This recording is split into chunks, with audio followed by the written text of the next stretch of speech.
नमस्कार। विश्व राजनीति रे घटुवा तमाम प्रसंग रे अमेरिका किपरि भाव रे अन्य विकास उन्मुखी राष्ट्र मानक ऊपर निजर हेजिमनी जारी करुची एवं गोटे परे गोटे यूरोपीय राष्ट्र मानक ऊपर अमेरिका निजर ट्रेड वार निजर डिफेन्स रो पावरफुल शक्ति प्रदर्शन करुची। ए प्रसंग रे आज जिते ईरान एवं ग्रीनलैंड उपर आखि पकई अमेरिका से संपर्क में आलोचना जोर धरी। स्वागत करुच्ची आज स्वतंत्र प्रसंग अमेरिका कहीं आखि पकाउची ग्रीनलैंड उपर। ग्रीनलैंड होउची गोटे यूरोपीय छोटिय आइसलैंड देश जो ग्रीनलैंड डेनमार्क रो कर्तृत्व अच्छी। केबे अमेरिका भेनेजुएला मिशन पर कौन पाही ग्रीनलैंड उपर पकई आखि तमाम गणमाध्यम संपर्क में विभिन्न आलोचना पर्यालोचना जारी रोची। अमेरिकार एभरी लोलुप दृष्टि कौन पाए विश्वर समस्त खनिज पदार्थ उपर पड़ुची एवं अमेरिका कौन चाहूची जे विश्व रे समस्त गणतांत्रिक राष्ट्र गुड़िक अमेरिकार शरणापन्न हुंतु। ग्रीनलैंड र कथा कहतु, डेनमार्क र कथा कहतु, भेनेजुएला र कथा कहतु। आप जानती जे जो नाटो ग्रुप अमेरिका निजे सृष्टि करथिला से नाटो ग्रुप रो अनेक सदस्य होची डेनमार्क, जार तत्वावधान रे पाखापाखि 1700 मसीह अद्यावधि पर्यंत ग्रीनलैंड डेनमार्क कर्तृत्व अच्छी। किंतु भेनेजुएला पाखरु समस्त गच्छित अशोधित तैलर संबल को से निजर अख्तियार को आनी सारिबा परे इकोनोमिकली स्ट्रैटेजिक को हासिल करने से ग्रीनलैंड उपर आखि पकई। सूचनायोग्य ग्रीनलैंड रो भौगोलिक परिस्थिति एभली जगह रही जो अमेरिका एवं यूरोप सहित मिलिटारी स्ट्रैटेजिक बहुत गुरुत्वपूर्ण हम बोली विशेषज्ञ माने मत दहंती।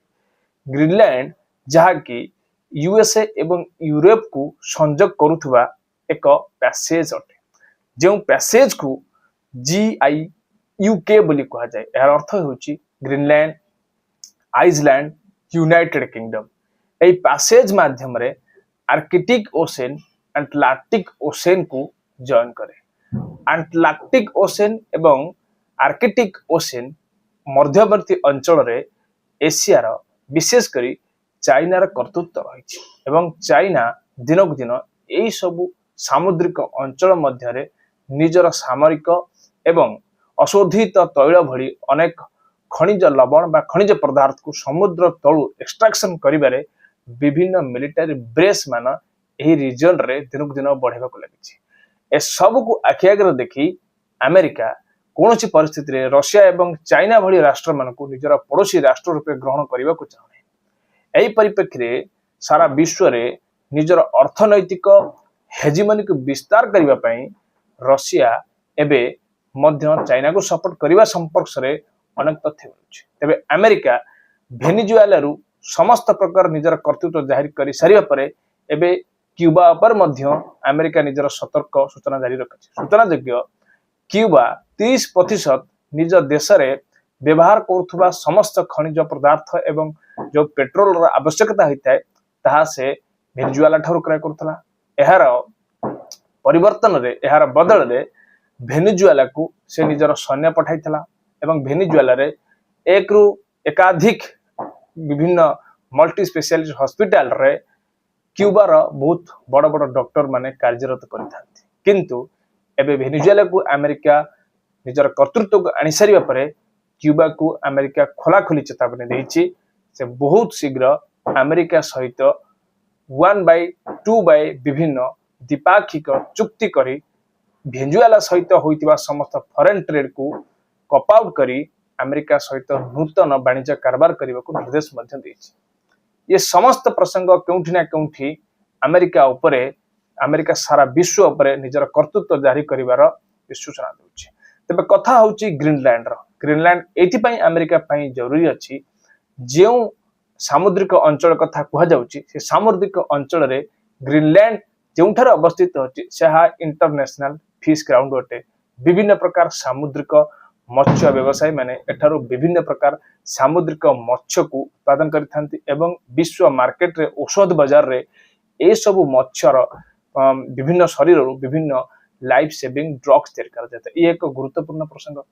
सबुठारु बड़ कथा होउची ग्रीनलैंड जेउठारे अछि डेनमार्क रे सेठारे विभिन्न विरल खनिज पदार्थ बा क्रिटिकल मिनरल्स गच्छित होइक अछि एवं से क्रिटिकल मिनरल सेबे अमेरिका हाथ को आसीबो जेबे अमेरिका निजर कर्तृत्व सेठा जारी करिवो। अन्य पक्षरे यह एक शिपिंग कैनाल पाई अत्यंत गुरुत्वपूर्ण भूमिका रखे अमेरिकार नेशनल इंटरेस्ट बा नेशनल सिक्यूरिटी को सुरक्षा देवा पाई। एही अंचल रे क्लाइमेट एक्शन बा क्लाइमेट रा डिटोरिएट कारणरू आर्कटिक रीजन रो थिबा बर्फावृत अंचल गुड़िक आम कही रखू ग्रीनलैंड होउची एक बर्फावृत अंचल एवं एही अंचल बरफ गुड़िक दिन को दिन तरळिबा फरळे एही अटलांटिक ओशन रे सबु दिन पई जहाज कारबार करिबा पई अमेरिका को पथ सुगम हबो। अमेरिका को जेतेबेले नॉर्थ अटलांटिक माध्यम रे पथ सुगम हबो जल पथरे निश्चित पाखरे चाइना एवं रशिया रा बहुत बड़ बड़ युद्ध जहाज को जे निजर मिलिटरी बेस सेटारे एस्टाब्लिशमेंट करबा को चाहते सेमान को प्रतिहत करबा पई अमेरिका अनेक मिलिटरी स्ट्रेटजी नै परिबो। एहा होउची मिलिटरी एवं इकोनॉमिक स्ट्रेटजी एवं अन्य पक्षरे जदि देखिबा को चाहिबे जे अमेरिका कोन पई ग्रीनलैंड को ए पर्यंत निजर कर्तृत्व नहीं नै सूचना योग्य जे भली नाटो कंट्री मानकरे डेनमार्क रही अछि एवं डेनमार्क रा कर्तृत्व रे ग्रीनलैंड रही अछि एवं ग्रीनलैंड रा निजस्व कोनोसी सैन्य बाहिनी नहीं तो अमेरिका बहुत सहज उपाय ग्रीनलैंड को निजर अंशविशेष करि परिबो एवं डेनमार्क को मध्य कोनोसी परिस्थिति रे भी निजर मिलिटरी एकोप माध्यम रे निजर अंचल को आनी परिबो एवं निजर जो हेजिमनी अछि ता विस्तार करि परिबो। अन्य पक्षरे एथि पई आव एक प्रसंग मध्य गुरुत्वपूर्ण भूमिका रखे जे ग्रीनलैंड को कोपा अंचल रे घोषणा कर जाने। कोपा होउची एभली एक इंटरनेशनल एग्रीमेंट जा यूएस एवं a Pacific island sovereign country मानक मध्य साइन होइताय।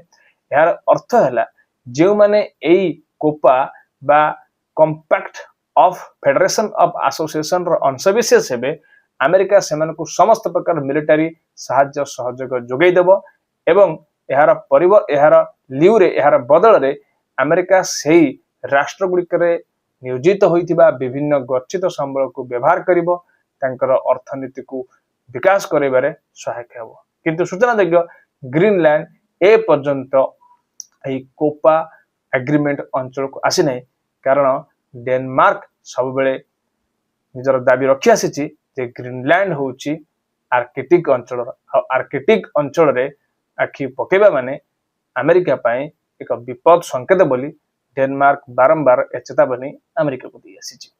तेबे अमेरिका एभली भाव में भेनेजुएला पर ग्रीनलैंड को आखि पकेबा एवं परवर्ती समय क्यूबा को एभली धमक देवा निश्चित पक्षरे विश्व राजनीति रे ये जो वर्ल्ड रेजिम टा चेंज हबार लगुची कोनोसी ना परिस्थिति रे अमेरिका चाहूची विश्व रे बिग ब्रदर रोल प्ले करबा को चाहूची। समस्त राष्ट्र अमेरिका अर्थनीतिर शरणापन्न हबार आवश्यकता अछि बोली अमेरिका बारंबार दाबी करि आसुची।